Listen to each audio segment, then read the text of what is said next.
Hello guys, this is Mephisto and welcome to the 7th episode of A Talk with Pokemon YouTubers. And today Kwandao Ran66 is joining me. Hello Eric. How's it going, guys? What does the name mean and how did you come up with it? Oh boy, I knew this was going to be the first question and I was dreading it automatically. It was an email address I made back in 6th grade. It was one of my first ones, and once you make that stuff, you can just never get it to leave you. I got the nickname Elo back in 7th grade, and I was just way too lazy to make a YouTube name concerning that, and I was like, oh, we'll just fill that in for every field, do it for everything. As it is, my Wells Fargo and my bank statements, my college stuff, and all that has the same email, and it's just way too late to change it, even though it's been in 6th grade. But what it actually means is it's a character from the anime I liked at the time, which is Shaman King, and I wanted to use Tauren, which is his actual name, but then I decided we'll just use his weapon, which is a Kwandao, and then we'll just use his name, and then I just slapped some random numbers on the end, because my email client wanted me to put numbers on it, so there you go. And why do you call yourself Elo, and what does that mean? Well, Elo is pretty much just first and last name. It's kind of a take on J-Lo, the E would be Eric, which is my first name, and then the L would be Lopez, which is my last name. So Elo, it kind of stuck. And, that's what a lot of people know me by. Oh, okay. How did you come up with the idea of starting your own channel? Well, it was actually kind of, I was hanging around on my home forums. Yeah, I did come from Gaia Online, and I still kind of go back there from time to time, and that's where I learned how to competitive battle. But, people would post, and then they'd be like, hey, does anyone want to battle for YouTube? I need some stuff on my channel. And back then, I thought that was the coolest shit ever. I was like, oh my god, you post on YouTube? I would love to do that. So, it started with this guy named The Canty, and he started posting, and then I started looking at his related videos, and then I ran into, Xerxes, and then I think I ran into a couple of,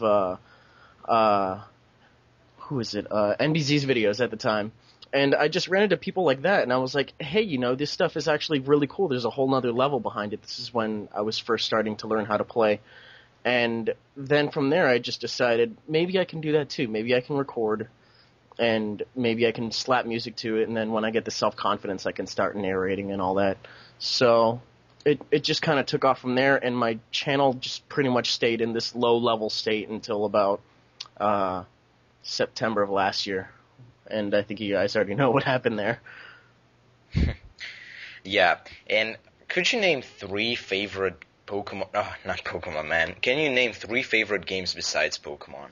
3 favorite games besides Pokemon. This is a good one. I'm going to go ahead and say, right off the top of my head and looking at my bookshelf, I'm a really big fan of the Metal Gear series for the PlayStation. I have played all of them back in the day when I did own a PS3, and I do still own the first 3. Thinking about it, what else do we have here? The No More Heroes series. That is also a very good one for the Wii. Sadly, I don't own a Wii either, but I still own the games because they were just that good. And if you listen to the music in some of my backing tracks, you'll know that I'm a pretty big Mega Man fan, pretty much of any series of the franchise. So those are big in my book as well. Okay. And all of us know that your narrating style is very unique and original. And how did you come up with it? And does it have a special name for it? It actually started out, as kind of a running gag, because I wanted to try it once and, parody, an ESPN-style thing where they give, play-by-plays. So, in itself, it started out as a joke. I wanted to mix ESPN, I guess, and, the news and, Pokemon and all that. And, it was just a one-time thing. I thought, oh, this is going to be really bad, because I made it on Windows Movie Maker with a plugin, and I couldn't adjust the picture-in-picture size, so it was really disgusting. But I'm actually probably going to flash back to one of those, because I found a jacket I wore in one of my first ones.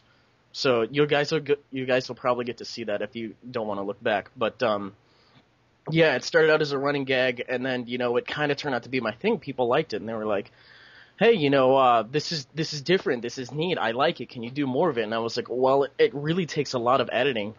But, if you guys like it, I can put some time into it. And, now that I got Sony Vegas and I learned how to use it, and then there's all these shortcuts and stuff. I've reduced editing time to probably about I don't know, not counting rendering and uploading, maybe half an hour. So it's not that bad. Yeah. And that's probably rounding up too. Yeah. And what other hobbies besides posting videos on YouTube do you have? I have a personal blog that I kind of just post a lot of pictures on. It's kind of like a PG-13 rated version of 4chan. You just kind of go on there, you look at pictures, you post whatever you want. I spend a lot of time on that. I'll play PlayStation 2 every now and then. Unfortunately, I don't own any next generation consoles, but I do a decent amount of gaming on the side. I just started Odin Sphere, which I know is kind of a mistake because no one ever finishes an Atlas game. But I don't know. I do that. I drink. I can't really. I don't know. I game and drink, and that pretty much fills up my agenda. And about the blog, will you give us the link so I can post in the description if people are interested? Yeah, I can go ahead and give you a link there. I just don't want to go ahead and announce it to the world, but yeah, I'll give you a link after the interview's done. Okay, sure. Could you name 3 personal favorite YouTubers? Oh, okay. Let me think. Videos who I probably watch. Xenon's pretty big in my book. He's just got this style about him, and he's got this accent, and it's not really that thick, but it makes his style unique, and he's really good at editing. Like, I have not seen video editing Pokemon videos that good, so he's definitely gonna be up there. Dangerous 36M, Rick, he's also got that accent going for him, and he's just very laid back about his narrations, and he just kind of, I don't know, he's just got this air about him that's very casual as well. And as for my third, I'm probably gonna have to think about that. I got a buddy named Joe May. He's got some good narrations. He's very laid back as well. I don't know. We've known each other for a long time, and he recently started narrating. And I expected a little bit less, but I was very pleasantly surprised when he started narrating for the first time. So he's also in my favorites just because, yeah. What is your opinion on the 5th gen? The 5th gen. As of currently, or as a whole? Well, I guess as the whole metagame. It's gonna be a nice fresh breath of air if and when things, well, not if and when things finally get refined. Because right now, it's an organized mess at best. I mean, Latios and Standard Play, and come on, guys, really? Like, Deoxys forms being back in OU and stuff, that was a mess for a while. I don't know. Negative aside, I think it's going to be really nice because there are some pokes that are definitely going to shift things around, with Burungero and Ettore around. I don't know, Infernape usage might go down a little bit. I've been seeing a lot of apes lately, but I don't know. There's a bunch of key Pokemon that are out, like Doryuzu, and then with the Dream World was great. It gives some Pokemon, like, usage. Like, no one ever thought of using Politoed before 5th gen. Like, no one. And then now that it brings rain, it's on every rain team, so. Do your parents or friends know about your work on YouTube? And if they do, what do they think about it?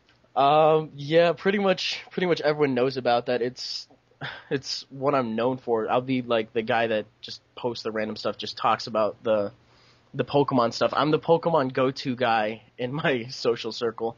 My dad knows I play it. He's not really too fond of it, but, what can you do? It's not like he's gonna be proud of it. I did tell him, to tuck his pride in once because I didn't have a car, and I really wanted to go to regionals in Phoenix in 2009. And my potential stepmom at the time said, "Hey, why don't you take him to this thing? It's only like an hour and a half away, and he's good at it, so just take him." And we went, and I got knocked out in the first round because of a 5-turn freeze hacks, unfortunately, and it's only 4-on-4 doubles, and the rules are kind of weird. But yeah, I kind of went off on a little tangent there. But yeah, everyone knows I play. I'm not afraid to admit it. Do you remember your very first friend on YouTube? My very first friend on YouTube? Oh, God. I actually do not. It was probably somebody off of Gaia, to be honest. In terms of current YouTubers that are, in the know-how, It was probably gonna be iBrigadier because he came from the same site that I did, and he just kind of started taking off too. Okay. And could you give some suggestions to people who only start their channels and want to get noticed?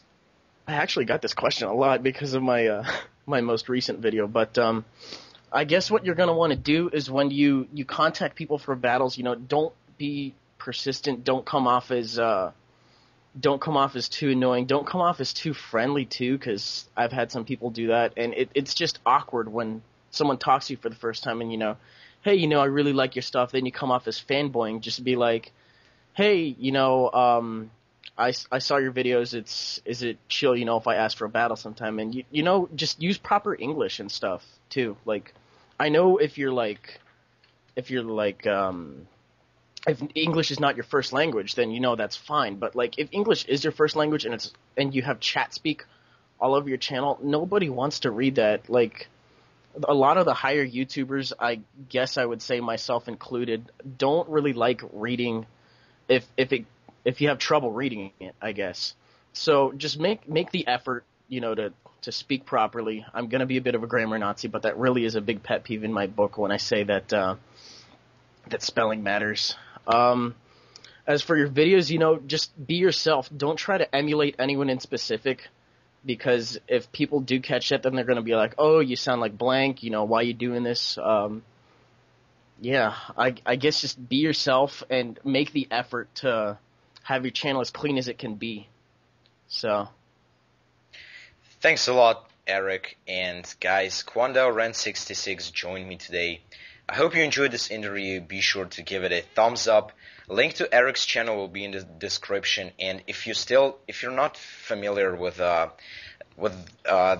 narrating style he has, be sure to check it out. I hope you will like it, and I'm sure you will like it. So stay tuned for the next episode, which will be in the next week. And goodbye, guys.